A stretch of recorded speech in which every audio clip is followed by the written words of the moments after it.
DC साहब से मैं डेपुटेशन कब लेके मिला था, उन्होंने मुझे पूछा कि आप कौन है। अगर हम पूछेंगे डीसी साहब यहाँ आएंगे ना सर, क्यों नहीं आएंगे वो? आज हमें डीसी साहब यहाँ आएंगे,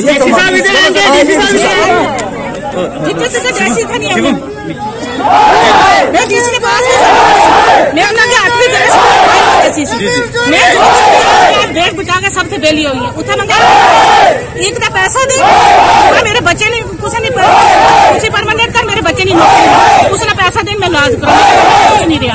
आपके जो पति हैं वो कितने साल से इस विभाग में काम कर रहे हैं? कितने साल हो गए?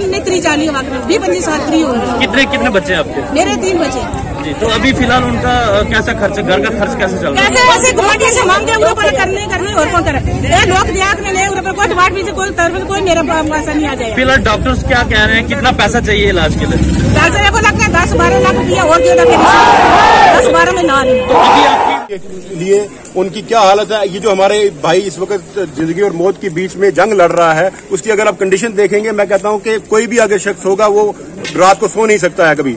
मैंने जब से उनके फोटोग्राफ देखे हैं मुझे आज तक नींद नहीं आ रही है। मुझे बताओ ये कौन सी एक है कि आप डेली वेजेस के मुलाजमीन आपने मरने के लिए छोड़े हुए हैं, ना उनके लिए कोई इंश्योरेंस पॉलिसी है, ना उनके घर वालों के लिए कोई पॉलिसी है।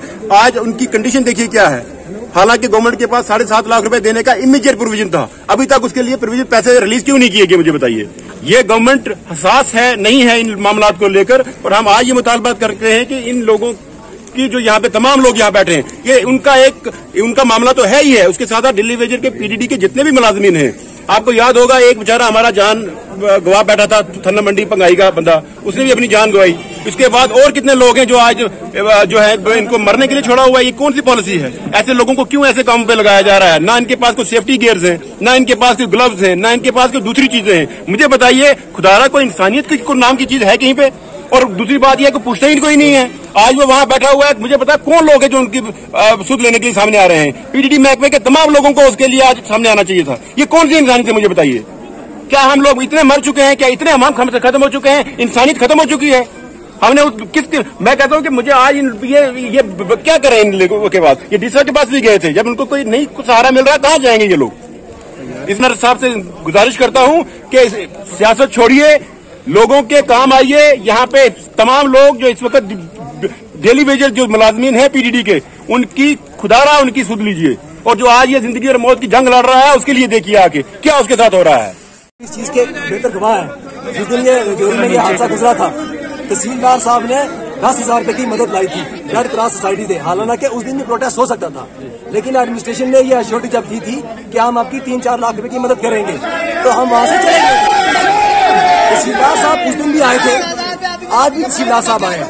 डीसी साहब तो हमारे लिए है जनाब। अगर डीसी साहब इतने आवाम पूरी खजल हो रही है, डीसी साहब को यहाँ आने में क्या है?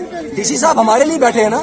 मैं डीसी साहब से रिक्वेस्ट कर रहा हूँ कि अगर लाइव मेरी सुन रहे हैं जनाब, मैं आपसे हाथ जोड़ के रिक्वेस्ट कर रहा हूँ कि ये आवाम आपको देखने के लिए बड़ी तलबगार है जनाब। आप यहाँ पे आए, इन आवाम के साथ शाना पिशाना बैठे, इनको अपना कम से कम तसल्ली दें कि मैं आपके साथ हूँ। मैं आपको रिटर्न में लिख के देता हूँ, 1 दिन में नहीं, 2 दिन में नहीं, हफ्ते में मैं आपको ये इमदाद करवाऊंगा ही करवाऊंगा।